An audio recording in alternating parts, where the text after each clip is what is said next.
Bonjour, bonjour. Bonjour. Il fait très jour, donc bonjour. Voilà, ça y est, c'est parti pour notre live hebdomadaire et je me réjouis comme tous les jeudis, que je sois seule ou accompagnée. De toute façon, je suis contente de vous retrouver. Je sais que vous êtes au rendez-vous puisque, encore une fois, même si c'est l'été, eh bien, certains d'entre vous regardent, donc je suis contente. Voilà, et pareil sur YouTube, c'est aussi regardé, donc ça veut dire que ça a aussi de l'intérêt aussi pour vous de pouvoir vous brancher d'une façon ou d'une autre à un moment donné sur cet espace qui vous est dédié, bien sûr. Coucou Nancy, voilà, soit découvrir les sujets, soit découvrir vos émotions à travers les personnes que j'invite dans cet espace-là pour découvrir mille et une choses, en tout cas mille et une façons de vivre quoi qu'il advienne. De toute façon, nous vivons sans les fleurs de bac aussi, mais je trouve ça chouette aussi de pouvoir partager avec des compétences et des gens différents pour pouvoir aussi diversifier toutes ces rencontres. Mais ça va toujours dans le même sens, évidemment, puisque pour moi, tout est OK pour vivre au quotidien avec les émotions. Et aujourd'hui, donc c'est Nadia que nous allons donc découvrir. Et Nadia, elle a mis en place. J'ai reçu ton cadeau, merci, c'est trop gentil, merci. Voilà, alors, je pense que ça arrive à l'envers, mais c'est voilà une école Montessori et à Nice. Donc voilà, c'est une bonne nouvelle. Alors il y en avait déjà une, mais là c'est une nouvelle. Coucou voilà, je me réjouis parce que c'est quelqu'un qui a, je l'ai dit déjà en story, mais c'est quelqu'un qui a beaucoup de professionnalisme et qui connaît très très bien le sujet. Elle est aussi co-auteure de livres sur évidemment la pédagogie Montessori. Et puis même si nous avons des enfants qui ne sont plus en âge de rentrer dans cette pédagogie-là, moi je trouve que c'est très intéressant parce que je m'intéresse à tout le monde et pas simplement aux enfants de mon âge, parce que voilà. Les enfants, ça grandit, mais ça en fait d'autres aussi. Et puis des copains aussi qui ont des enfants. Vous savez que je suis aussi auteure de ce livre, donc Soigner ses enfants avec les fleurs de bac. Donc ceux qui ont aussi envie d'avoir peut-être des sujets d'axes de connaissance ou d'ouverture par rapport aux fleurs de bac et puis l'enfance, ça peut être intéressant aussi de découvrir aussi comment on peut les accompagner. Alors c'est toujours pareil, c'est pas un bouquin de recettes, c'est aussi une façon d'ouvrir aussi son esprit sur le type d'émotion qui pourrait convenir et avec les fleurs de bac. Coucou Nadia, ça y est. Et voilà, tout est ouvert. Après, il y a 50 thématiques, mais voilà. Alors c'est vrai qu'avec la thématique de ce soir, il y a beaucoup de choses à pouvoir on va dire switcher, combiner, matcher ensemble parce que voilà, les émotions c'est large et puis l'école Montessori évidemment. Donc j'accepte ta demande. Et puis voilà, encore une fois, tous les outils sont bons pour accompagner les enfants, évidemment, que ce soit alors on est très dans l'ère du yoga et de la méditation, mais il n'y a pas que ça. Et donc tout est ok. Et puis là, alors tu fais un petit peu de travers, Nadia. Il faudrait que tu mettes ton téléphone dans l'autre sens parce que ton visage est un petit peu à l'horizontale. Voilà, super. Merci d'être là. Écoute, c'est une première. Une première, des fois, elle se présente comme ça. C'est pas grave. Tout va bien. Si tu veux relever un petit peu, parce que là, tu es un petit peu bas, je ne sais pas si tout le monde te voit bien. Voilà, juste oriente. Voilà, c'est parfait. Merci beaucoup, Nadia.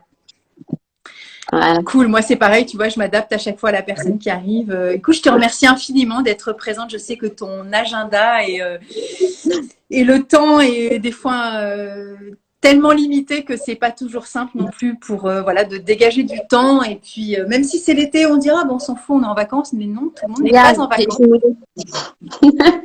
Tout va bien. J'aurais pu faire pareil, franchement. Vu la chaleur. Et donc voilà, écoute, moi ce que je vais faire, c'est que pour ta communauté, entre guillemets, je me présente en 2 petites secondes et puis je te laisse aussi la parole parce que c'est quand même toi l'invité de ce partage. Et alors déjà, je vais me présenter, mais je vais aussi te présenter toi à ma façon. C'est-à-dire qu'un jour, j'ai vu un post sur Instagram et du coup, je me suis dit, mais trop bien, je peux pas m'empêcher de prendre contact avec cette école Montessori de Nice. Donc, je t'ai contacté en message privé et puis tu as accepté que je passe te voir avec un petit coup de vélo. En 5 minutes, j'étais chez toi et j'ai eu le privilège d'avoir cette rencontre aussi en solo parce qu'il y avait personne et du coup, on a passé plus d'une demi-heure ensemble, presque 1 heure, il me semble. Et donc, voilà, et on a communiqué. Donc, du coup, tu as accepté aussi qu'on fasse cette rencontre à travers Instagram. Et donc, tu as accepté aussi que je puisse aussi abonder ou compléter ou donner du conseil en fleur de bac aussi en fonction de la thématique que nous avons choisie ensemble. Et donc du coup voilà, moi je suis experte en fleurs de bac et puis auteur. Bon, avant que tu viennes, j'avais montré mon bouquin aussi. Donc pour ceux que ça intéresse, voilà, vous pouvez aussi être en contact avec moi. Alors je suis pas une spécialiste de l'enfance, mais je suis maman de 3 enfants. Qui sont des jeunes adultes et un adolescent de 19 ans et c'est plus un adolescent maintenant puisque 19 c'est après l'enfance on va dire et donc voilà, et donc j'ai mon expertise de maman et j'ai vu dans la conversation que nous avons eue toutes les deux, il y a plein de choses déjà communes de ton expertise de pédagogie Montessori et je me suis dit que c'était trop bien de passer du temps ensemble. Et je pense qu'il y a plein de personnes de mon entourage, en tout cas sur ma communauté, qui vont être enchantées. Et j'ai déjà eu des messages privés en me disant « Ah super, encore un sujet qui va me plaire ». Et donc je préviens aussi tout le monde, cette IGTV, je vais la mettre en IGTV, enfin c'est le live, et après je la mets sur YouTube aussi. Donc je remettrai tes liens de l'école, etc. et de tout ce que tu auras envie aussi de me donner comme lien, si tu as, par exemple, je sais pas, un lien spécial sur l'école Montessori ou sur la formation, etc. Et du coup, comme ça, ceux qui auront envie de te retrouver tout au long des mois qui vont venir, ce sera accessible en fait, pour ceux qui n'ont pas Instagram. On est fini. Donc Nadia, je te laisse te présenter. Ok, très bien. Donc Nadia Mehdi, maman d'un petit garçon, Gabriel, de 8 ans aussi. Plus de 20 ans d'expérience en Montessori, diplômée Montessori AMI, donc Association Montessori Internationale. Donc là, pour moi, c'est très important de le dire dès le départ. C'est-à-dire qu'il y a beaucoup de formations diverses et variées, plus ou moins bonnes, mais c'est vrai que pour vraiment être au plus près de la pédagogie Montessori, je conseille à tout le monde de faire la formation AMI. Donc je suis passée par tous les plans de développement de Montessori, c'est-à-dire que j'étais éducatrice 3-6, 6-12, responsable pédagogique, directrice d'école dans le 92 à Rueil, et j'ai décidé en janvier d'ouvrir ma propre école, donc l'école Montessori Internationale de Nice. Moi je suis aussi j'ai déménagé aussi pour venir ici, j'étais à Paris. Et je suis ravie, donc merci de m'avoir invitée. Le sujet est vaste sur les émotions. Montessori, c'est aussi très vaste, donc je vais essayer de scinder tout ça et de faire en sorte que les gens qui nous écoutent puissent entendre quelques petites choses sur Montessori et sur comment gérer les émotions, comment on gère les émotions dans un environnement Montessori.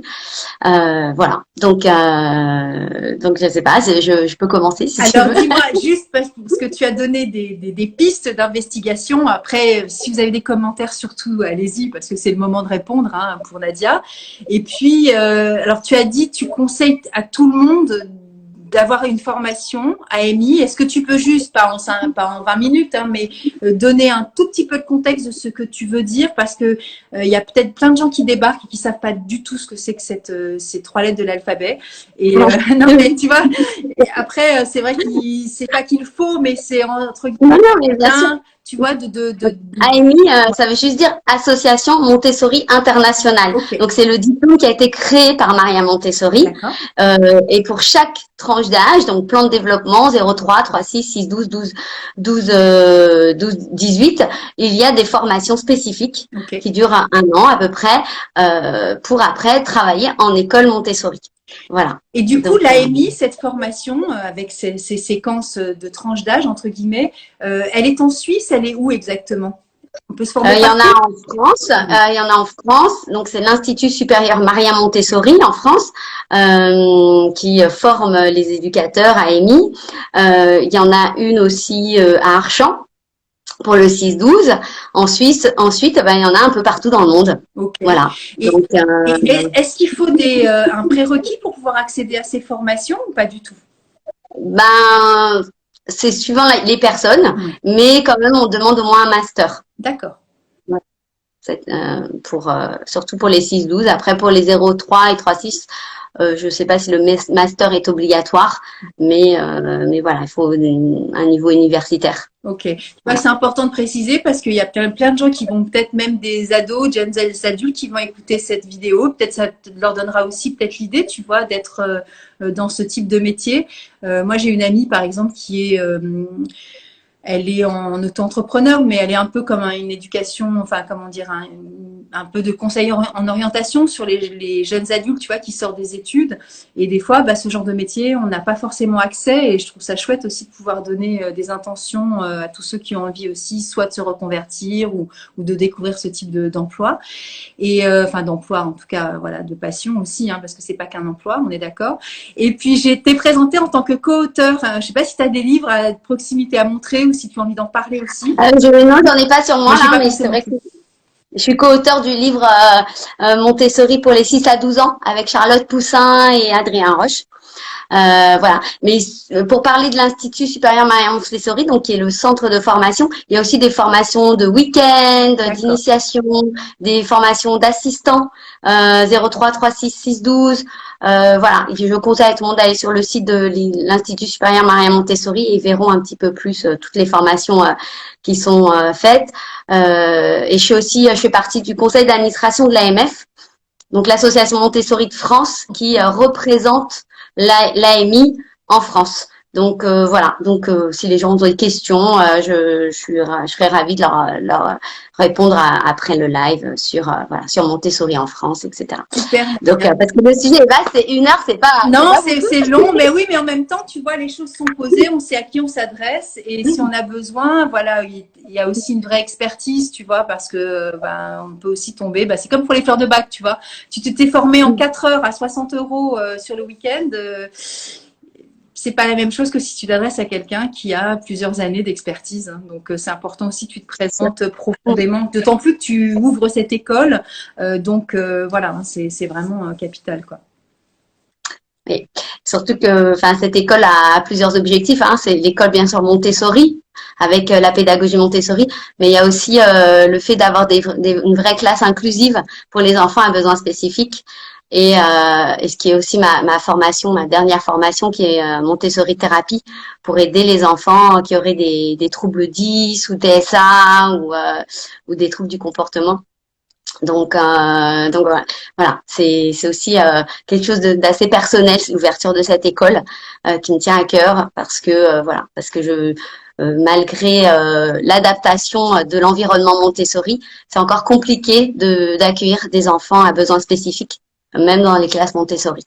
Voilà. Et alors, à ce propos, Nadia, est-ce que toi, entre guillemets, c'est une innovation ou tu es une des seules, entre guillemets, à proposer ce type de service, si tant est que ce soit un service, mais voilà, je sais pas comment on pourrait appeler ça, d'orientation, ou pas du tout? Ou est-ce que ça fait partie du cursus ou pas du tout? Il y a des écoles qui essaient d'accueillir des enfants à besoins spécifiques dans leur classe. Mais moi, c'est un peu expérimental ce que je vais tenter de faire. C'est-à-dire que je vais vraiment essayer d'avoir un pôle de thérapeutes en lien dans l'école et faire en sorte qu'il y ait vraiment un espace comme une classe Ulysse, mais Montessori, avec une éducatrice Montessori spécialisée, avec moi en tant que Montessori thérapeute, qui va pouvoir prendre les enfants en one-to-one pour vraiment un travail sur le développement cognitif. Donc c'est quand même assez expérimental. Écoute, c'est chouette, tu vas le savoir parce que il y en a de plus en plus des enfants.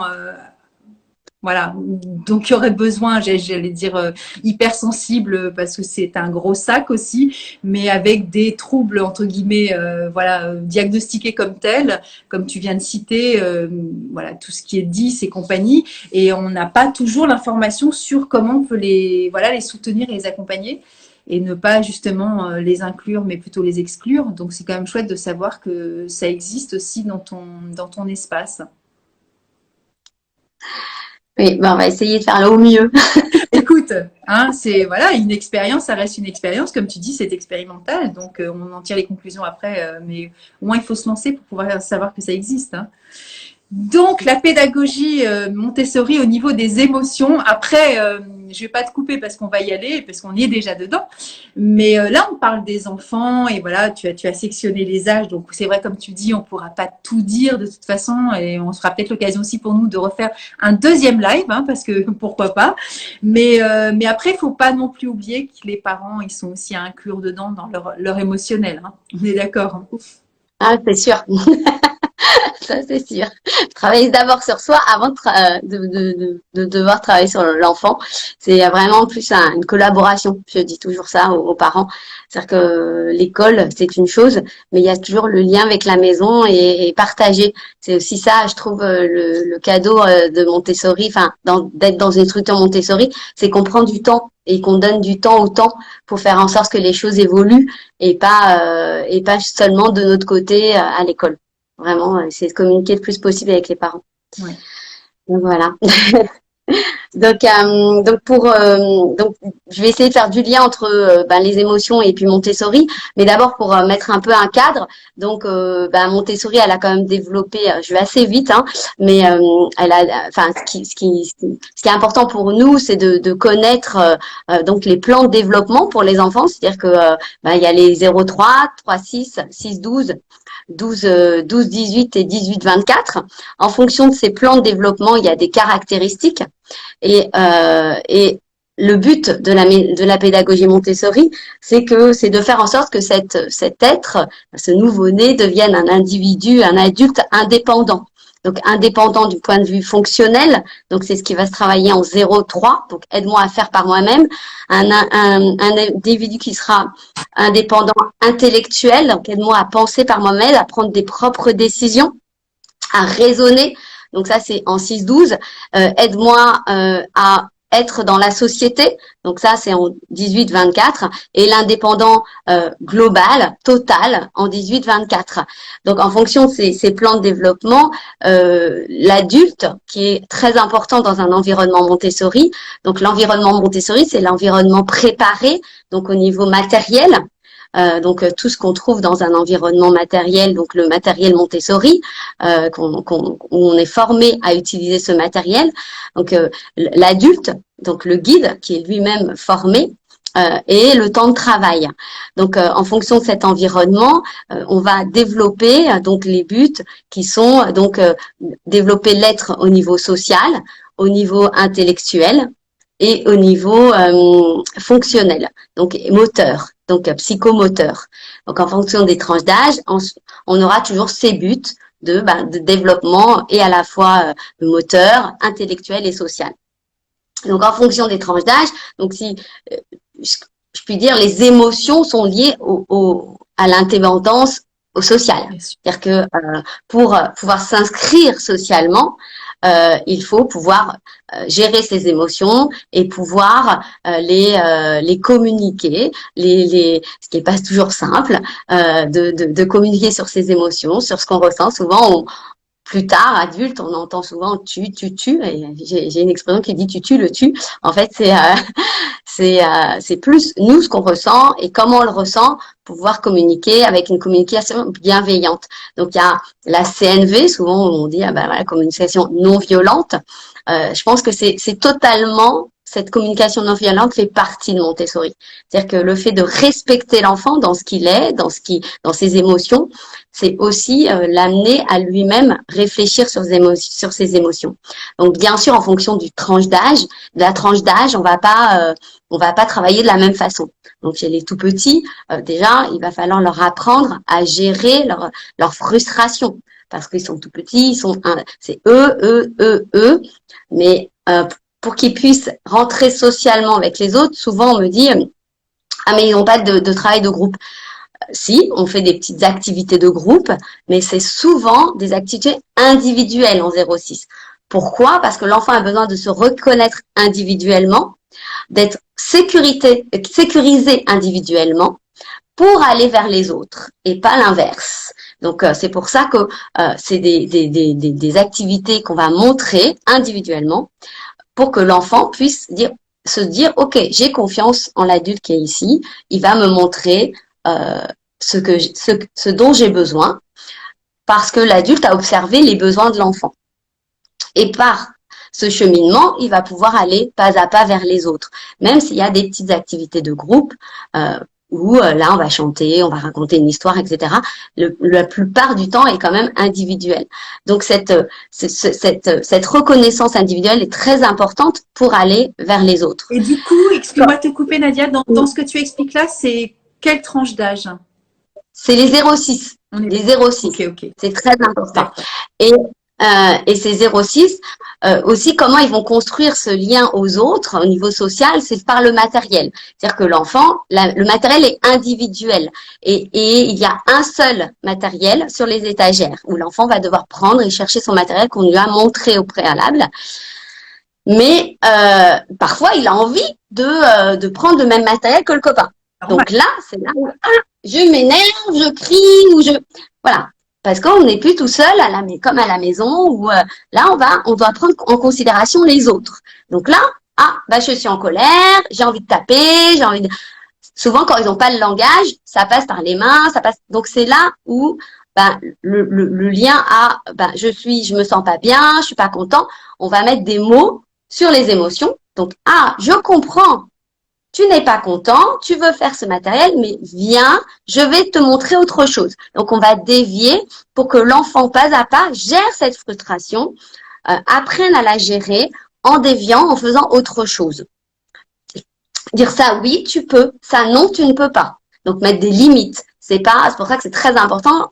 Par Montessori, c'est pas la liberté, ce concept de liberté, c'est liberté et discipline. C'est-à-dire que l'enfant ne peut pas faire ce qu'il veut toute la journée, et n'importe comment. Il doit apprendre à vivre avec les autres, mais c'est vrai que on va vraiment l'amener à prendre en considération lui vis-à-vis des autres.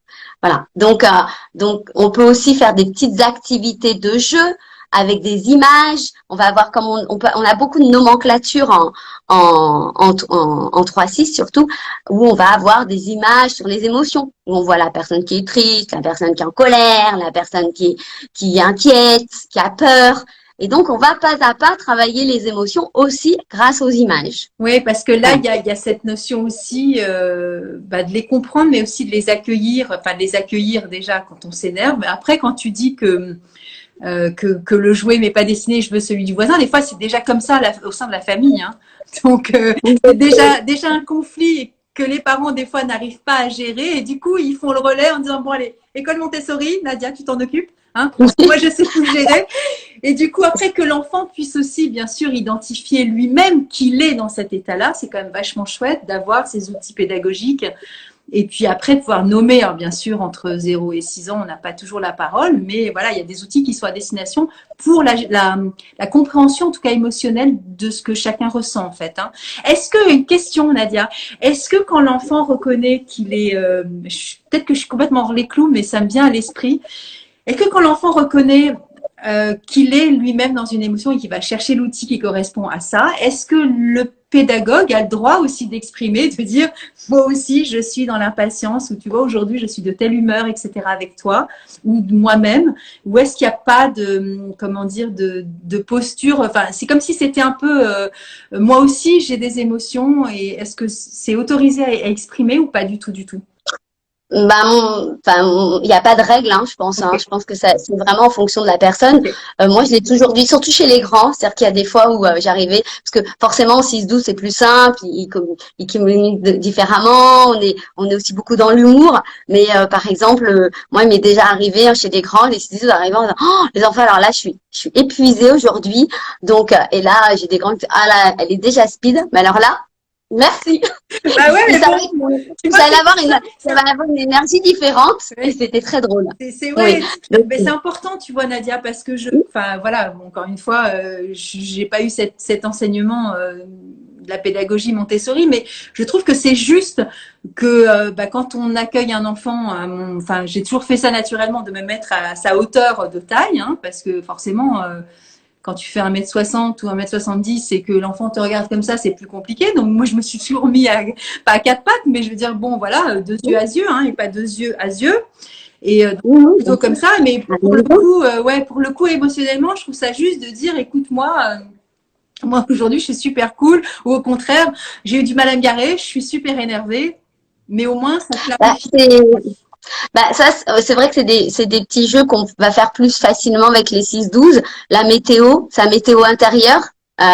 Enfin, aujourd'hui, il y a quand même beaucoup de choses sur Internet ou même des livres sur les émotions, sur comment travailler les émotions avec les enfants.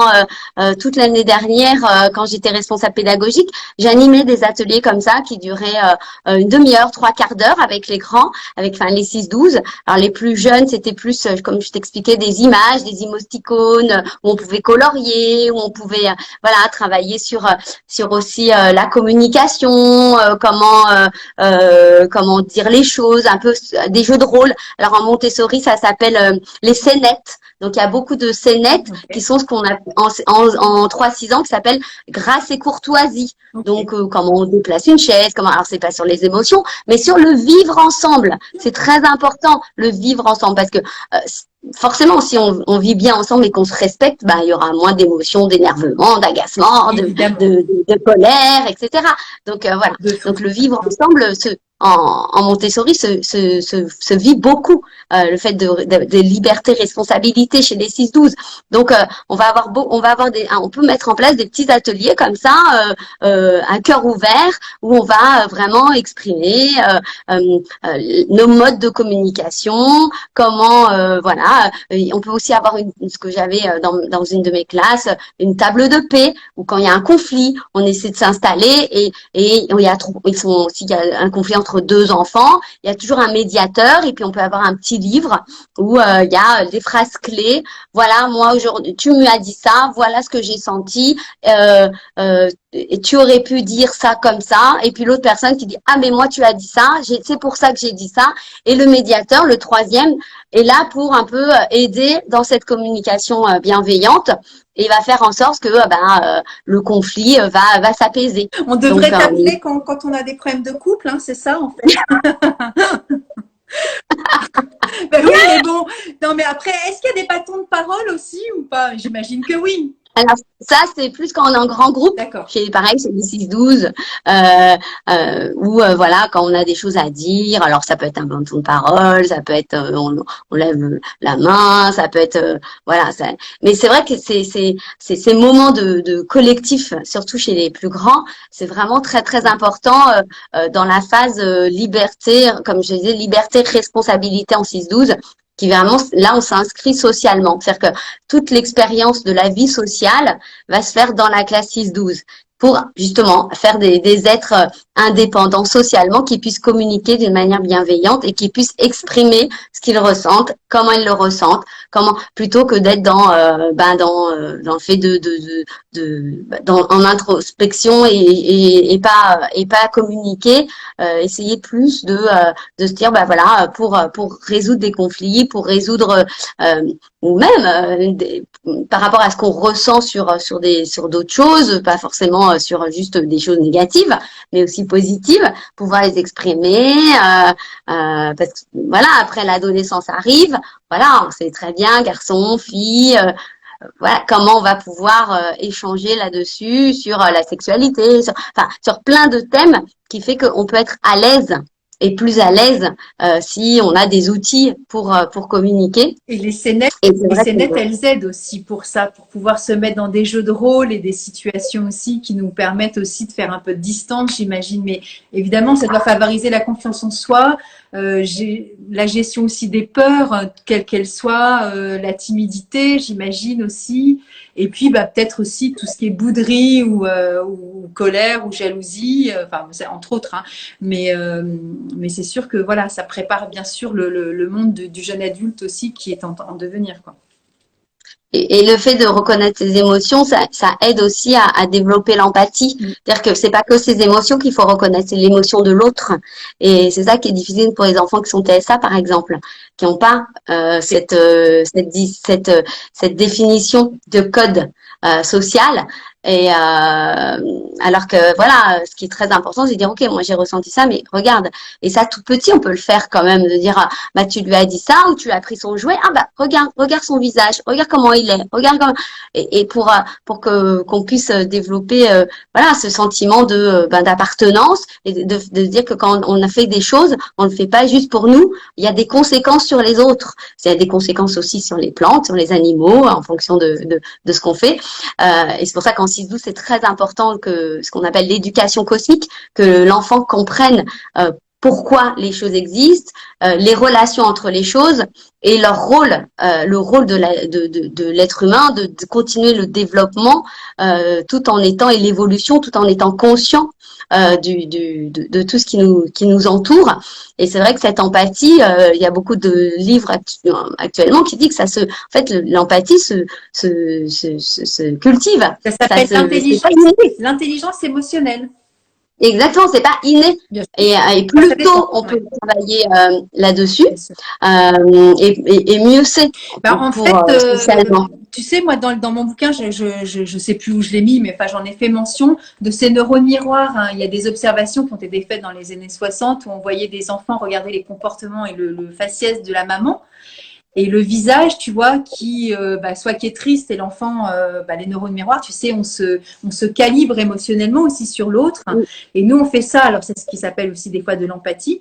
Mais du coup, ça peut être aussi une forme d'hypersensibilité parce que justement, comme toi, tu vas pas bien ce soir et que t'as pas l'air d'être bien, du coup, je vais me caler aussi sur toi. Pour justement être en phase avec ce que tu es. Mais du coup, les enfants, des fois, ils ont aussi ces codes justement de repérage aussi émotionnel par rapport à l'adulte qui les entoure. Donc après, ça ne veut pas nous mettre non plus dans une posture de culpabilité parce qu'on a le droit aussi d'aller mal. Mais en tout cas, ces codes-là, ils peuvent aussi être détectables très rapidement en fait. Mais bon, ça dépend encore des situations dans lesquelles on évolue. C'est toujours pareil. Je rebondis un peu sur ce que tu dis par rapport à l'hypersensibilité. L'hypersensibilité, c'est un trouble. En fait, et il y a des enfants, justement, c'est des éponges émotionnelles et parfois ils peuvent pas l'exprimer et ils vont d'un coup se mettre en colère parce que par exemple ils auront vu deux personnes de leur famille ou deux amis à l'école ou la maîtresse aussi. Moi je l'ai vu déjà en observation, un enfant qui voit son éducatrice se fâcher sur un autre enfant et l'enfant il va venir et puis va la pousser. Mais on se dit mais mince, qu'est-ce qu'il a? Et en fait c'est juste que lui émotionnellement il a tout pris et il va lui exprimer. Alors c'est surtout chez les tout petits, comme je dis, quand on pousse, quand c'est parce qu'il n'y a pas de langage ou parce qu'il y a un autre trouble associé comme le trouble de la compréhension de l'événement. C'est-à-dire que il y a certains enfants, ils vont pas comprendre la situation d'énonciation. Ce qui se passe, ils comprennent juste l'émotion. Et l'énergie qui se dégage de l'émotion. Donc ça, c'est très compliqué pour ces enfants-là, en fait, parce que et c'est important que les adultes qui accompagnent ces enfants puissent vraiment comprendre comment ils fonctionnent et parfois même en amont. Du coup, j'ai eu l'expérience où je disais à une maîtresse, tu vois, cet enfant, il faut faire attention quand tu es à côté de lui, quand tu vas parler, etc.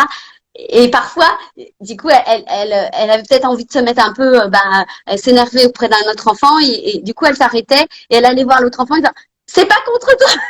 Et du coup, en fait, ça la calmait parce que elle allait exprimer à cet enfant-là qu'elle allait peut-être être en colère contre l'autre enfant et qu'au final, elle n'était plus en colère parce qu'elle exprimait sa colère. Enfin, c'était assez rigolo à voir, à observer, mais c'était bien parce que du coup, elle, ça lui permettait au final d'exprimer d'une manière indirecte ce qu'elle ressentait sur l'autre enfant pour que l'autre enfant soit pas inquiet. Et en même temps, du coup, ça m'a soulagée au final et j'ai pas besoin d'aller m'énerver et je vais aller lui exprimer autrement. En fait. Et c'est ça aussi qui est important, c'est que on parle d'émotions des enfants, mais c'est les adultes qui accompagnent les enfants. Il faut qu'il y ait un espace-temps pour les adultes qui accompagnent les enfants, pour les parents qui accompagnent les enfants, de soupape. Et moi, dans mon école, ce sera très important d'avoir une psychologue scolaire, quelqu'un ou même, on va en discuter, mais que tu viennes pour nous accompagner, pour donner des outils pour, si les fleurs de bac, ça peut aider, etc., soit des enfants, soit des adultes, à faire en sorte que, on a tous des moments plus ou moins faciles dans la vie, on est plus ou moins fatigué, du coup nos émotions vont être gérées différemment. Et c'est très important qu'à l'école, la directrice prenne ça en considération pour faire en sorte que son école soit c'est capital. une bulle d'amour. C'est ça, exactement. Les fleurs de bac, c'est pour ça. Mais du coup, tu vois, là, ça me fait rebondir sur cette enseignante qui était. J'ai une fan, c'est trop mignon. Merci beaucoup. Cette enseignante qui était souvent en train d'invectiver un enfant et de se dire, ah ben non, faut que je fasse attention à l'autre. Tu vois, le fait d'aller par là, et ben c'est vrai que c'est un peu comme les fleurs de bac. Des fois, le fait d'identifier dans l'état émotionnel dans lequel on nous trouve, on prend une forme de distanciation. Et on n'est pas l'émotion. En fait, si, on l'est, mais en même temps, on peut s'en détacher quelquefois. Et je vais contredire ce que je dis. Des fois, tu sais, quand on est très dans une émotion, quelqu'un d'extérieur te dit « Ah, mais te mets pas en colère ». Et alors là, ça redouble d'énergie en disant « Comment ça? Mais tu ne te rends pas compte? Je suis encore plus en colère. » Et donc, c'est encore pire. Mais ça demande à chacun ce déverrouillage de dire « Bon, attends, qu'est-ce qui se passe là ?» Et là, effectivement, le fait d'aller vers quelqu'un, c'est comme tu dis aussi, c'est un espèce des fois de sas de décompression, de se dire non mais là, stop, j'arrête. Et on est dans la bienveillance parce qu'on est dans l'accueil et dans la bienveillance aussi à l'égard de ce que nous ressentons nous-mêmes, tu vois, et pas dans la condamnation, l'autocritique, les reproches, parce que c'est pas ça qui va faire forcément faire sortir cette énergie de nous. Mais en même temps, effectivement, s'il y a des dommages collatéraux sur notre environnement, parce que les enfants, et même nous, on est pareil, hein, tu vois, on a des codes. Si tu vois arriver des personnes que tu fais travailler dans ton école, qui est comme ça parce qu'elle n'a pas trouvé sa place pour se garer et qu'elle est super énervée d'avoir un quart d'heure de retard, elle arrive dans une énergie comme si tu vas être aussi, tu vas être aussi perturbée. Et donc, ça fait déjà des trucs où on se dit, oulala, elle n'a pas l'air dans son assiette. D'où la météo du matin. Exactement. Comment tu te ressens? Exactement. Et ça, c'est important. Avec les adultes. C'est-à-dire que je pense que le rôle d'une directrice dans une école, c'est de prendre en charge émotionnellement et d'accompagner son équipe pour que l'équipe soit bien avec les enfants. Vraiment. Enfin, moi, alors c'est peut-être aussi parce que j'ai été éducatrice, donc du coup, et puis que je suis toujours auprès des enfants. C'est-à-dire que ça fait 20 ans que je suis auprès des enfants. C'est pas 20 ans dans un bureau ou 5 ans en classe et après le reste du temps dans un bureau. Du coup, tout ça, je reconnais en fait la difficulté d'être un adulte guide dans un environnement de Montessori, un adulte maman aussi. Donc du coup, c'est aussi, je disais ça à des amis, mon bureau, c'était le bureau des pleurs dans mon ancienne école où j'avais les maîtresses qui de temps en temps arrivaient, se déchargeaient émotionnellement, et puis après j'avais un enfant qui était animé par une maîtresse en disant, oh, Nadia, là, est-ce que tu peux lui parler, etc. Donc, hop. Et puis des fois j'avais des mamans ou des papas qui venaient le matin, Nadia, faut qu'on discute, voilà. Donc c'était, c'est vrai que, enfin, c'est un métier, je pense où justement les émotions sont plus que là, complètement, parce que ça touche l'enfant, ça touche l'humain, ça touche notre petit à l'intérieur, nos blessures. Exactement. Si on a été accompagné, ça peut être compliqué. C'est compliqué parce qu'il y a des attentes aussi, tu vois, que nous, entre guillemets aussi, nous n'avons pas comblées en tant qu'enfants. Il y a aussi des sans parler de psychothérapie, de transfert, mais je veux dire, c'est légitime que quand un parent confie son enfant dans ton école, forcément, il a envie de faire au mieux pour son enfant. Et quand lui-même, en tant qu'adulte, il a le sentiment de dysfonctionner selon ses propres critères, déjà à la maison, parce que c'est parti de travers dès le matin, parce que le bol est tombé par terre et que les fringues étaient trempées et qu'il a fallu changer, que voilà. Et t'arrives à l'école, t'es pas bien déjà avec toi. Et du coup, non, c'est pas grave. Mais c'est vrai qu'il y a des attentes aussi. Et puis toi, en tant qu'enseignante, en tant que pédagogue, en tant que directrice d'école, t'as aussi ton émotionnel avec tes enfants, etc. Je veux dire, la vie n'est qu'un brassage émotionnel permanent. Et des fois, il suffit juste d'un regard un peu comme ça et on se dit, oh là là, qu'est-ce qu'elle me veut? alors que ça n'a rien à voir et qu'on projette des choses sur justement le non-verbal aussi. Hein. Alors la CNV, communication non violente, mais le langage non-verbal indique des fois des indicateurs qui sont interprétables, interprétés et erronables. Ça c'est clair. Tu vois, et ça, les enfants, ils sont ces codes-là en te regardant toi, en disant oh là là, elle a pas l'air de bon poil ce matin. Alors que juste, tu t'es pincé le doigt en fermant la fenêtre et non, mais tu te retournes, tu as un visage décomposé et tout le monde se dit, oulala, c'est pas le moment, on va tu vois. Et tout est langage et tout est émotionnel en fait. Hein. D'où l'important de pouvoir communiquer et de pouvoir l'exprimer quand voilà, tout petit, à apprendre vraiment à pouvoir les identifier, les exprimer et avoir cette liberté, cette confiance aux autres, parce que c'est ça aussi, de pouvoir les exprimer. Moi, j'ai dit à mes collègues, mes futurs collègues, vous savez, il y a des fois, vous allez voir, je vais être agacée. Je leur exprime, je leur dis voilà, et je m'en excuse. Parfois, je vais peut-être mal l'exprimer, cet agacement, parce que je vais avoir vu, je sais pas, un matériel pas rangé à sa place. Je suis un peu psychorigide, hein, je leur ai expliqué aussi. Voilà, j'exprime. Donc voilà, moi, l'environnement Montessori, il faut que ce soit joli, il faut que ce soit propre. Enfin, t'es venu dans mon école, il faut que ce soit. Voilà, je mets du cœur à l'ouvrage. Donc, mais c'est vrai qu'après, je me dis, mais les gens ne sont pas toi.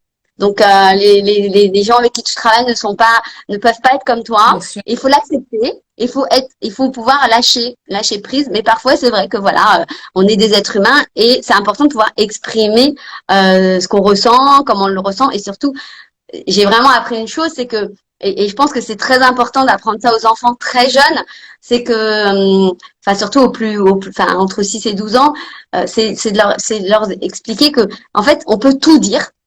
On peut tout exprimer, on peut tout. Ça dépend de la manière. Donc voilà, donc vaut mieux dire, tu vois, là aujourd'hui je me sens pas bien, j'ai ressenti ça, j'aurais préféré ça, et que ça passe, et plutôt que de retenir et que d'un coup ça explose parce qu'on n'a pas osé, on n'a pas trouvé le moment, on n'a pas trouvé le temps. Mais c'est vrai que ça aussi dans la communication, je dis ça aux adultes qui travaillent avec moi. Par exemple, si on a eu un incident avec un enfant, c'est quand est-ce qu'on communique aux parents, comment on communique aux parents, et c'est où, quand, comment. Voilà, ça c'est très important.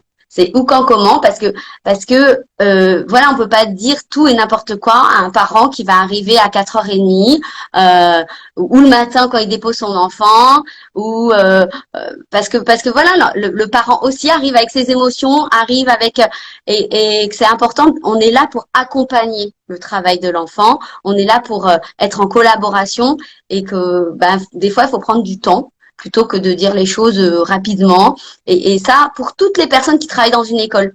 C'est-à-dire que c'est important, moi, par exemple, les animateurs, ils ont une petite formation dès le départ, quand ils arrivent, sur Montessori, les plans de développement, sur comment, et justement, le lien aux parents. Ce que vous allez dire à 18h30 quand ils vont venir chercher leur enfant, et ce qui sera jamais à vous de dire. Parce qu'il y a des choses où je préfère qu'on fasse un point ensemble et que ce soit les maîtresses ou moi qui communiquent sur un enfant. Voilà, parce que elles n'ont pas forcément les mots et les manières de dire les choses et que ça peut être parfois comme une bombe atomique. C'est-à-dire qu'on donne une information à un parent, le parent il repart avec à 18h30 et puis il reste toute la nuit avec et puis des fois il m'envoie des mails à minuit en me disant il y a eu ça et qu'en fait c'était rien du tout, mais que c'est la manière que l'information est mal passée et qu'en fait au final ça fait une catastrophe et puis c'est surtout que dans tout ce cheminement c'est l'enfant qui va être mal et c'est important voilà que un enfant qui est dans un environnement Montessori du matin jusqu'au soir après l'école il soit dans cet environnement où on va prendre en considération l'enfant dans sa globalité et le parent aussi. Et ça, pour moi, c'est très important dans la formation en fait de l'adulte pour une continuité. Ben justement, il y avait une question, comment un enfant élevé dans un environnement Montessori s'en sort-il lorsqu'il est confronté à la vraie vie, où les codes sont parfois différents. Ben, en fait, la vraie vie, elle est déjà dans l'école Montessori pour moi. Bah oui, C'est au contraire, voilà, au contraire. c'est ça. Mais du coup, c'est tout l'inverse. Presque plus armé pour la fausse vie, exactement. la vie que pour la vraie vie. C'est ça. En fait, il est beaucoup plus déjà il est épanoui pour lui-même puisqu'il a confiance en lui, il a l'estime de soi, donc forcément il va être bienveillant avec les autres puisqu'il se sent bien en lui. Donc il n'aura pas besoin d'être en compétition, il n'aura pas besoin d'être voilà, il sera toujours dans cette bienveillance de collaboration, de vivre ensemble. Les codes au niveau de la société, bah, ça se construit au niveau de l'école puisque il y a un seul matériel, donc il est obligé de partager. Il est obligé d'apprendre à vivre avec l'autre. Alors que quand c'est mon crayon, ma trousse, non, bah voilà, on crée des individus qui sont individuels, donc qui vivent pour eux-mêmes. Et alors que là, on fait en sorte que ce jeune, l'enfant et puis le jeune adulte soit vraiment inscrit dans sa société et liberté, comme je disais toujours, liberté, responsabilité, la collaboration. Alors ça, c'est plus en 6-12 que ça se construit, le fait de travailler ensemble, de faire des grands projets. C'est-à-dire que les enfants, ils vont faire des exposés, par exemple, et en faisant des exposés, ben, chacun va avoir un rôle. Alors, il y a toujours un enfant qui dit, ah, mais moi, je veux faire ci. Attends, chacun son tour. Qu'est-ce que tu veux? Alors, cette fois-ci, c'est toi, la prochaine fois, c'est l'autre. Donc, vraiment, et ce travail de groupe, ben, fait en sorte que, ben, dans une société, en entreprise, un jour, eh ben, il va pouvoir travailler dans une entreprise et pouvoir travailler en groupe, travailler sur des projets. Il y a tout un développement Montessori Extended qui s'appelle les agilopathes, où j'ai travaillé avec Misa, qui a développé des jeux après Montessori en entreprise, qui s'est basé sur les 6-12, du travail de la collaboration et des tendances humaines. Donc on a eu pendant 1 an, on a travaillé sur ce concept. Après elle, maintenant elle se l'est appropriée et elle est coach agile. Donc du coup, elle a continué ce travail en entreprise. Mais par exemple, en octobre, je vais présenter le travail dans l'entreprise au groupe Orange avec elle. Donc voilà, non, enfin Montessori, c'est tout sauf un faux monde et aseptisé. Au contraire, tout le contraire. C'est vraiment, on vit ensemble, on travaille ensemble, on apprend à vivre ensemble pour justement faire en sorte que cet individu soit le plus autonome possible et le plus indépendant possible, qui ait développé ses potentialités propres et faire en sorte qu'il soit bien avec les autres. Et à mon sens, il a aussi plus de codes sociaux qui sont beaucoup plus flexibles parce qu'il voit les mécanismes des adultes qui n'ont pas eu cet enseignement, auquel lui a eu accès, comme par exemple reprendre le regard noir, de se dire c'est pas sans faire du ho'oponopono et de se dire que c'est pas moi je suis pas responsable ou les 4 accolent-tort-tête, tu vois, mais de se dire que lui intrinsèquement il a déjà tout compris sur les mécanismes de jeu de pouvoir dans une entreprise, celui qui veut justement tirer le crayon à lui ou la primeur du c'est moi qui ai eu l'idée ou à mon sens, il a plus de codes et d'atouts pour vivre en bonne intelligence que de se fighter avec ses collègues ou de vouloir absolument s'attribuer les honneurs de je ne sais quoi en fait. Hein. Donc, et il n'a pas besoin de reconnaissance. Exactement. Il a un besoin de produire, de faire, de comprendre, de réfléchir, mais pas de reconnaissance. La reconnaissance, il l'a pour lui-même, par lui-même. En fait, puisque le fait de travailler pour soi et pas pour des notes, par exemple, ou pour l'attestation de quelqu'un, va faire en sorte que le fait de travailler, il va être satisfait par lui-même de son propre travail et de sa propre volonté et de son propre effort.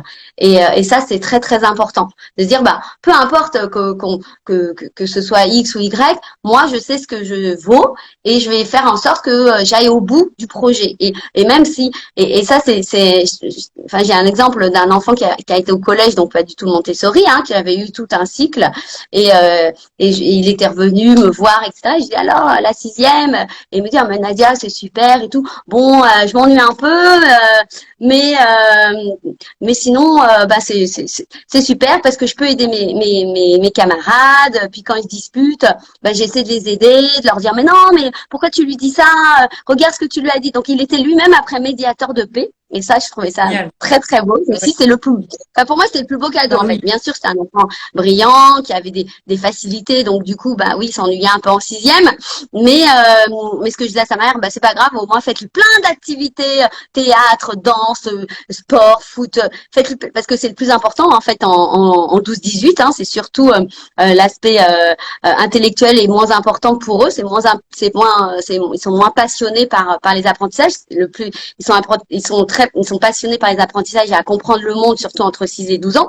Mais par contre, c'est tout le développement du corps, etc., avec la puberté qui fait que faut absolument qu'ils fassent beaucoup d'activités, surtout qu'ils restent pas assis, hein, ce qui est pas du tout. Si on reprend les collèges, le fait d'être assis toute la journée. Anti-pédagogique pour le corps. Et donc c'est vraiment.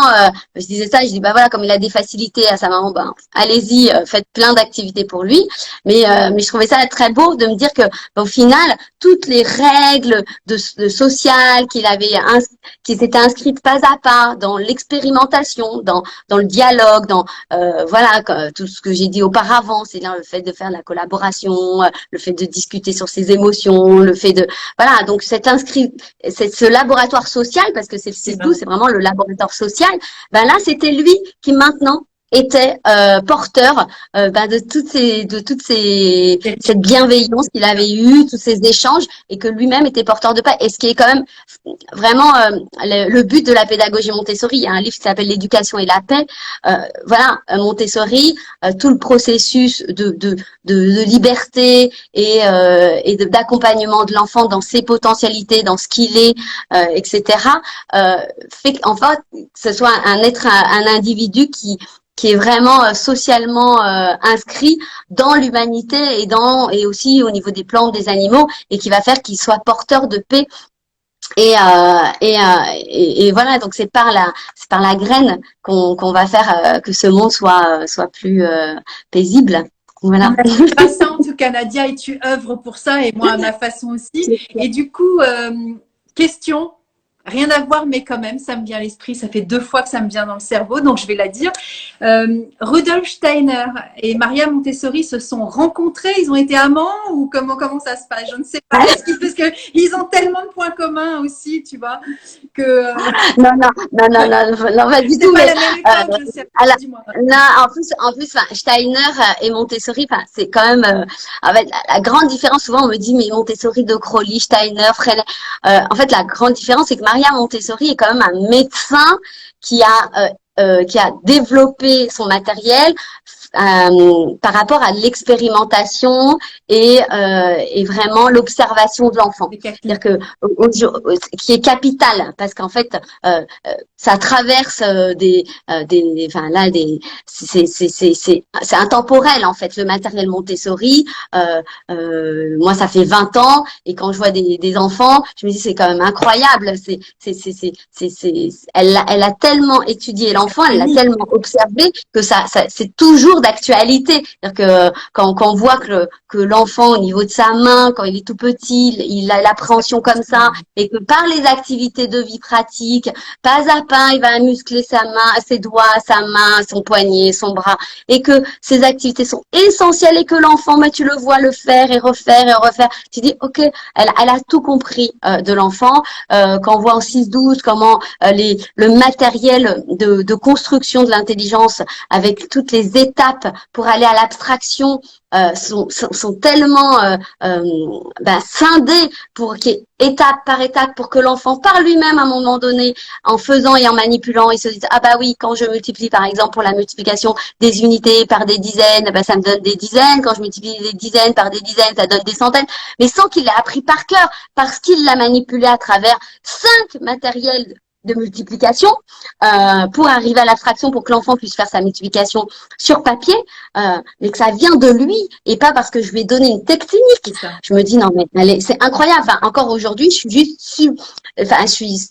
oui, je suis submergée d'émotions quand je vois des enfants qui peuvent arriver par eux-mêmes, et encore plus quand je vois des enfants en difficulté. J'ai une émotion où je me dis mais en fait tous les enfants sont capables d'apprendre. Tous les enfants sont capables de réussir. Il faut juste leur donner le temps et les outils et l'adapter aussi. C'est-à-dire adapter le matériel, adapter notre langage en fonction de l'enfant, en fonction de son esprit.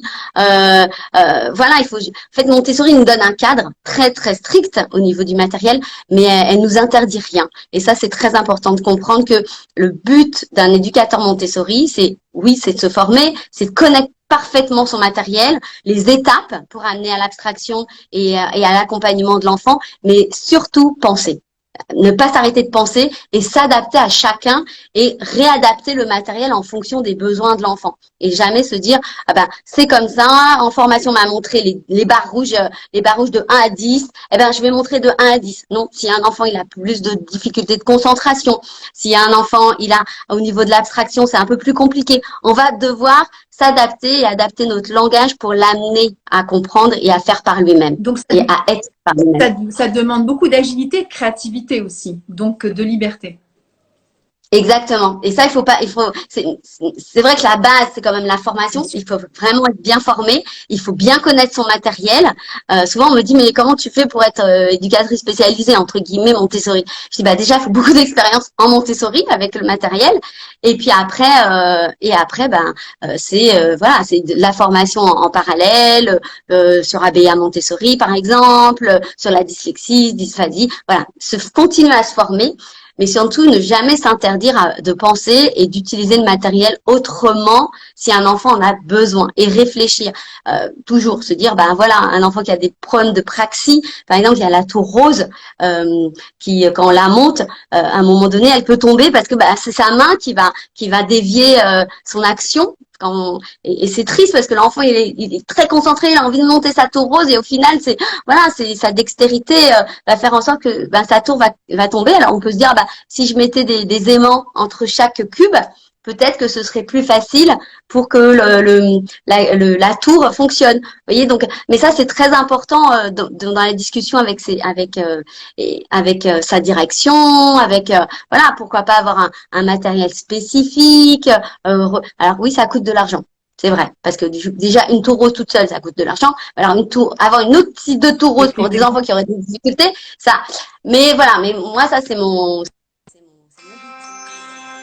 Ah, on t'appelle. Comment ça? Tu es en live? Comment je fais? Il faut que j'éteigne quelque chose en fait avant, c'est ça? Bah écoute, tant pis, rappelleront, c'est pas grave. Tu es toujours avec moi, donc on s'en fiche. C'est ça. Donc voilà, donc c'est très important, je voulais le souligner, le fait que Montessori, parce que souvent on entend ça, Montessori c'est vieux, le matériel, c'est une vieille pédagogie, c'est y a pas de liberté, non, au contraire, c'est vraiment s'adapter à l'enfant et faire en sorte que chaque enfant puisse avancer à son rythme et progresse.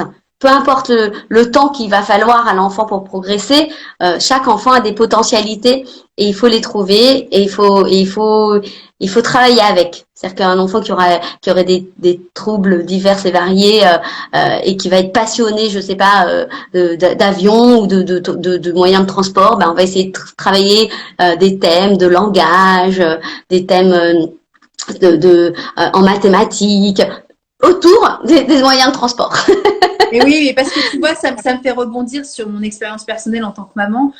J'ai donc 3 enfants, j'ai un garçon, une fille et un garçon, et ils ont chacun leur code d'apprentissage et leur spécificité, leur goût personnel à apprendre et leur façon d'être. Et c'était à nous, en tant que parents, de se calquer dessus. On peut pas mettre des enfants dans des moules, c'est pas possible. Au sein de la famille déjà. Parce qu'il y en a un qui sera plus dans la lecture, il sera plus dans le dessin, l'autre sera plus dans la construction et dans les sciences. On est obligé de s'adapter. Sinon c'est contre-productif. On le sait ça. Enfin, on a tous été des enfants aussi.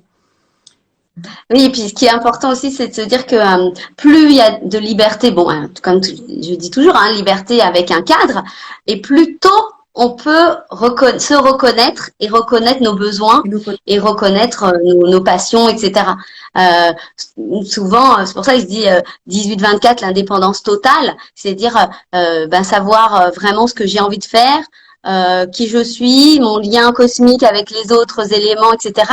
pour avoir notre propre chemin. Combien il y a d'adultes, alors il est jamais trop tard, heureusement, mais qui vont suivre un chemin, mais en fait c'est pas un chemin qui nous correspond vraiment. Alors moi j'ai eu la chance et j'ai fait ce chemin tôt, hein, j'ai découvert Montessori tôt et j'ai toujours voulu travailler avec les enfants. Mais c'est vrai qu'il y a beaucoup de gens qui vont suivre un chemin de manière indirecte par la volonté de ses parents ou par une volonté sociale ou par voilà, parce ils ne savent pas qui ils sont et ce qu'ils ont vraiment envie et ce qu'ils ont vraiment besoin. Et je trouve que c'est encore plus compliqué aujourd'hui avec le Covid, avec tout ce que vivent nos jeunes adolescents et nos jeunes adultes, surtout. Ben voilà, ils sont un peu perdus. Mais pourquoi je vais travailler? Ce que je vais faire? Pourquoi je vais le faire? Parce que de toute façon, voilà, on sait pas. On est complètement dans un monde où il y a des incertitudes tout le temps, etc. Donc d'où l'importance, je pense. Souvent on me dit de mettre un enfant dans une école Montessori encore plus, parce que du coup cette colonne vertébrale, cette structure, ils l'auront de toute façon, et ces incertitudes, ils les auront beaucoup moins, parce que ils sauront déjà qui ils sont. Et ça, c'est fondamental en fait de pouvoir se dire très jeune, voilà, combien il y a de jeunes adultes là qui sortent du bac et qui au final, mais tu fais quoi? Et, ils savent pas en fait.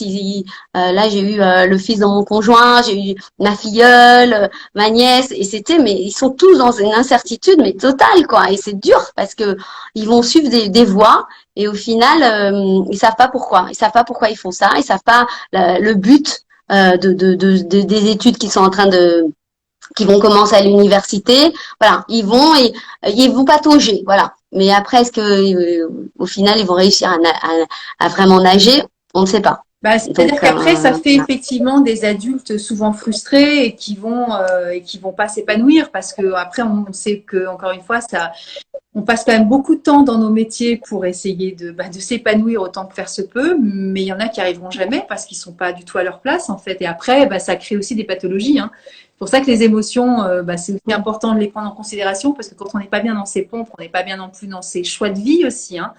Et quand on donne tous les moyens justement de donner tout le potentiel, en tout cas le donner, on va pas le donner parce que le potentiel il est déjà dans l'enfant, mais en tout cas quand on peut être là comme un tuteur pour être au service justement du potentiel de l'enfant, on a quand même plus de chances de les aider, de les éveiller à leur chemin de vie personnel. Hein.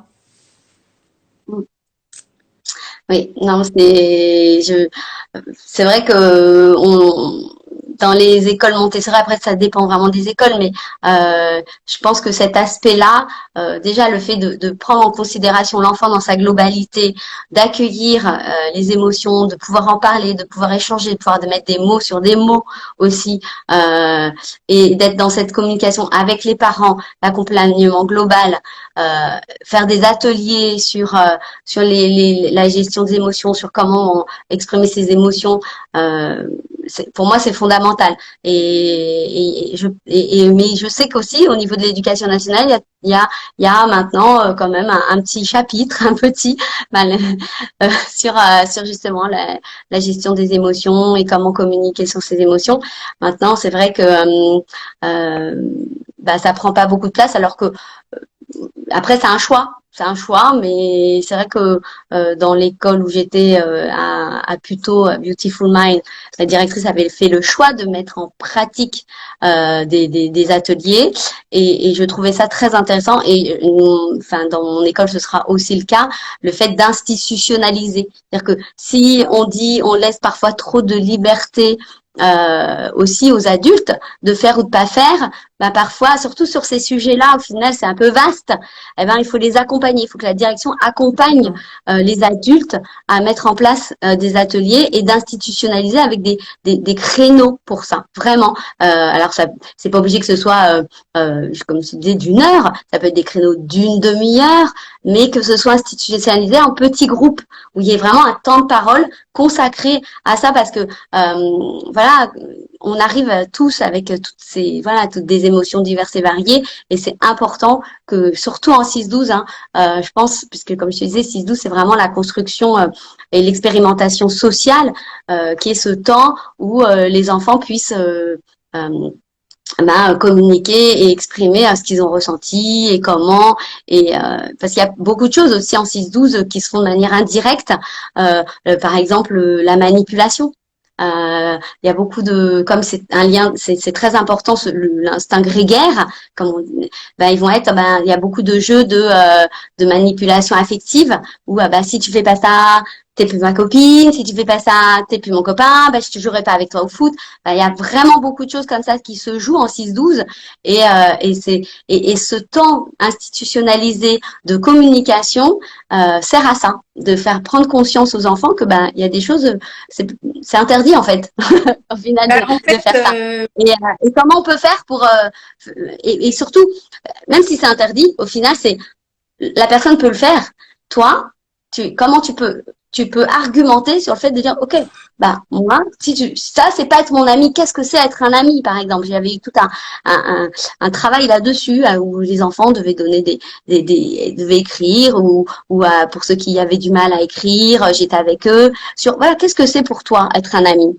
Et puis après, on partageait, on discutait, et voilà, parce que c'est très, voilà, il y a plein de choses qui se jouent en 6-12, et justement cette influence affective, on peut, au futur, voilà, c'est souvent on peut être manipulé affectivement, et on va faire les choses pas parce qu'on a envie de les faire. Alors, on peut faire aussi des choses pour les autres, et ça c'est important. Donc, mais à quel niveau ça se joue? Est-ce que je le fais vraiment parce que ça me fait plaisir de le faire? Et c'est important de faire les choses pour les autres aussi. Mais où est-ce que c'est quelque part où je me sens mal à l'aise, en fait? Je vais le faire, mais c'est pas quelque chose qui me correspond vraiment. Et ça, c'est important. Voilà. De pouvoir ressentir tout ça et de pouvoir les exprimer. Il y a une fleur de bac que tu as citée là, c'est chicory sans le savoir, mais c'est ça, c'est aussi le fait de manipuler les autres. Mais des fois, on fait des choses aussi pour faire plaisir aux autres, donc ça peut être aussi Santori, et on le fait des fois par crainte aussi. Alors, c'est pas forcément dans le cadre là, tu vois, de la pédagogie, mais ça peut être Mimulus. Si, parce que il y a des enfants qui peuvent dire si tu fais pas ça, je vais. C'est la menace. C'est la menace. Exactement. Donc il y a plein en 6-12, c'est vraiment, il y a plein de choses qui se jouent qui fait que voilà. C'est pour ça que c'est quand la personne me disait oui, dans la vraie vie, mais en fait c'est des enfants, c'est pas des extraterrestres qui viennent dans une école Montessori. Donc c'est les mêmes êtres humains, donc ils ont les mêmes. En fait, on va avoir les mêmes entraves, malheureusement des adultes qui ont été à leur modèle. Donc voilà, donc on va faire en sorte qu'on va rééduquer ou éduquer. En tous les cas, en 6-12 c'est plus éduquer que rééduquer. Rééduquer ce serait plus chez les 12-18, mais éduquer l'enfant autrement avec des valeurs communes de développement de la paix. Mais c'est très très important. C'est pas, et ça s'apprend. Bah oui, c'est ça. Voilà. Alors il est moins 10, j'espère qu'on ne sera pas coupé, mais je pense pas. Après, on m'a annoncé sur un ancien post où j'en parlais, où la personne venait juste de regarder la vidéo en disant il paraît que c'est à partir de 10 000 personnes que tu peux avoir un live de 2 heures. Donc on va attendre. Wow. Parce que j'en sais pas. Mais là, par contre, la question c'est, j'imagine qu'il vaut mieux commencer petit et si possible d'attaquer l'école à n'importe quel âge, enfin d'intégrer, pas d'attaquer. Évidemment, là, on vient de le dire, en fait, il y a eu le coup de l'adolescent qui, lui, a été dans un autre enseignement et qui a intégré. Donc, en fait, oui, tu accueilles tous les enfants de 0 à 24 ans. Alors, pas dans mon école. Dans mon école, je les accueille à partir de 20 mois, oui. Mais jusqu'à 12 ans. Oui. Bon, après, le collège, on verra dans quelques années. Après, il y a de très, très beaux collèges là dans la région. Alors, c'est pas à Nice, mais il y en a partout. Je vais pas le dire parce que sinon, je vais me faire taper sur les doigts parce qu'il y en a 2 très beaux non, mais... à Amy. Donc, voilà. Donc, je vais pas... Mais il y a celui de Mansartou et puis il y en a un autre Parce qu'elle de est à Laurent Toulouse. Bardin. C'est une amie, elle est à Toulouse. Donc, tu vois, voilà. Mais Oui, mais non, il y en a un à côté de Nice, il y en a un à Mansartou et il y en a un à un peu plus loin là, qui est à 1 heure et demie d'ici, de Nice à peu près. Je dis le nom du directeur parce que je me souviens un peu du nom de l'école, comme ça il me dira pas, t'as pas de citer le nom de mon école. C'est Laurent Bardin, le directeur, ok. et il est formidable. Et là, voilà, ces deux collèges. Vous pouvez y aller les yeux fermés, c'est juste fabuleux. Mais pour répondre, Voilà. Nadia, on peut intégrer entre guillemets à n'importe quel âge. On n'est pas obligé d'avoir commencé à 20 mois. Non, mais c'est vrai que c'est quand même mieux d'avoir commencé à Je 3 suis ans, par d'accord. exemple. Parce que 20 mois, 3 ans, bon, c'est encore très individualisé. On peut être à la maison, par exemple, ou voilà, ou un petit peu à l'école, ou un petit peu à la maison. Bon, si on n'a pas le choix d'aller en crèche, bon, ben on va en crèche. Mais c'est vrai que c'est mieux un nido parce que c'est toujours pareil. C'est même si les éducatrices et en crèche, les péricultrices font un super beau travail. Ben, quand on n'est pas formé Montessori, ben, on peut pas inventer, hein, c'est tout. Mais c'est vrai qu'il vaut mieux commencer en 3-6 parce qu'il y a tous les préliminaires. Hein, comme tout, c'est très important, les Oui, c'est préliminaires. essentiel. Donc voilà, la dextérité de la main, comme je disais, la fonctionnalité, c'est aide-moi à faire par moi-même. Moi, j'ai des enfants qui arrivent à 6 ans, on fait des expériences scientifiques avec des tubes à essai. Et les tubes à essai, ben, il faut transvaser d'un tube à essai à un autre. Mais si sa main déjà elle n'a pas été préparée, ben hop, il prend le tube à essai, paf, il fait tomber le tube à essai. Et là on se dit ah ben mince, l'expérience, il faut nettoyer, l'expérience est morte en fait. L'expérience qui était en fait les liquides, la disposition des liquides en fonction du fait qu'ils soient plus fluides ou visqueux, eh ben l'expérience scientifique elle est morte en fait parce que leur main a entravé l'expérience. Alors que s'il avait 3-6, ben, il s'était bien entraîné à faire tous ses versets, il a la motricité fine prête à faire à utiliser des objets plus fins. Donc voilà, c'est juste ça, c'est qu'il y a des préparations pour d'autres choses en 6-12, la lecture, voilà, tout ça, ça se prépare très très tôt, la lecture, même chez les 3 ans, avec les jeux des sons. Enfin, il y a plein de choses qui font que, et puis c'est l'explosion de l'écriture et de la lecture, c'est vers 4 ans et demi, c'est pas à 6 ans en fait. À 6 ans, le cerveau, il est fait pour comprendre, il est fait pour autre chose. La lecture, apprendre des mots, c'est avant. Donc voilà, il y a plein de choses. Maintenant, c'est vrai que j'accueille quand même des enfants à 6 ans. En fonction de l'enfant, j'observe toujours l'enfant, je parle avec les parents avant. C'est ça. Après, rien n'est fermé, mais ça part dans bon Jamais. sens, puisque il y a une sorte de chronologie quand même dans cette pédagogie Exactement. et du bon Ben, sens. c'est surtout que c'est un développement naturel. C'est-à-dire que tout est fait en fonction du cerveau de l'enfant. Et ça, au niveau des neurosciences, aujourd'hui, c'est prouvé. Il y a des périodes sensibles, des étapes. Et si on passe ces étapes, ben après, c'est plus compliqué. Ça devient vraiment des apprentissages. Alors qu'avant, c'est de l'éducation naturelle. Donc, c'est plus simple. Voilà, c'est tout. Bon, écoute, c'est passionnant. Merci. Merci beaucoup, Nathalie. C'est vraiment Merci génial. à toi. Écoute, ce sera peut-être l'occasion d'en faire un deuxième, tu vois, voilà, avec une autre thématique. Moi, je suis OK, hein, il n'y a pas de souci. De toute façon, je trouve que plus on communique sur nos passions et voilà ce pour quoi on est fait, et mieux c'est pour tout le monde. Hein, donc voilà. C'est ça. Après, exactement. voilà, poser des questions après à Nadia, parce que je vais retaguer en postant sur l'IGTV, et puis voilà, et puis bah, demander, et vous aurez. Hein, donc voilà. Merci à tous d'avoir été présents malgré les vacances. Je trouve ça génial. Et puis bah, bon à tous ceux qui viendront en replay. Ouais. Merci à toi Nadia. Et puis bah, à très vite pour de bientôt. Et puis pour les autres, bah, virtuellement quoi. Au revoir Nadia, bonne soirée. Bye bye. Au revoir.